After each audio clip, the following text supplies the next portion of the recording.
आज होली है भाव खाओ ना। ए भौजी कौन हिया?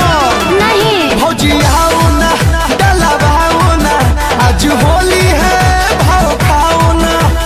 केतनो के मारी ठोके गजबरा, बाहर नहीं जाना है। मेरा मौरत मना किया है, रंग नहीं डलवाना है। मेरा मौरत मना किया है, रंग नहीं डलवाना है। मेरा मौरत मना किया है। आओ ना नहीं प्लीज। क्या?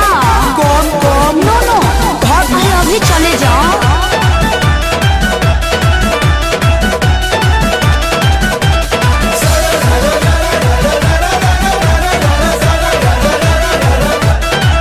जैसे गर्दन में गहना जेवर के, वैसे हक होला होली में देवर के।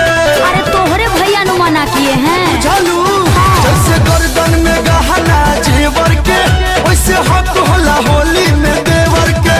तुम कितना भी फुसलाओ, बाहर ना आऊंगी।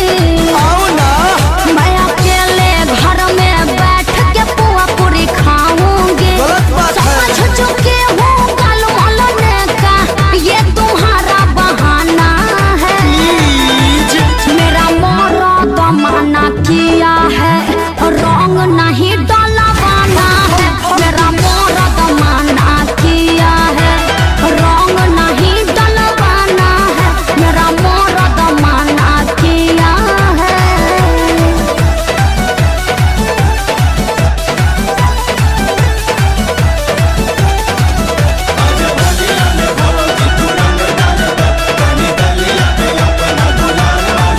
दे दा डाले के मौका कल्लू के, रंग डाली हटाई पल्लू के।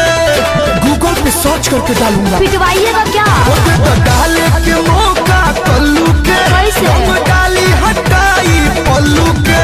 अरे श्याम देहाती सैया माना किए हैं। अच्छा नहीं किसी से गल मलवाना, वार्निंग दिए हैं। ये भी बोले साझी हैं। बयाना पूछ के बताऊंगी कहाँ गुलाल मलवाना है। Thank you. मेरा मौरत मना किया है, रंग नहीं डलवाना है। मेरा मौरत मना किया है, रंग नहीं डलवाना है। मेरा मौरत मना किया है। प्लीज हल्का से डालने दो ना। अब छोड़ो न, हो गया।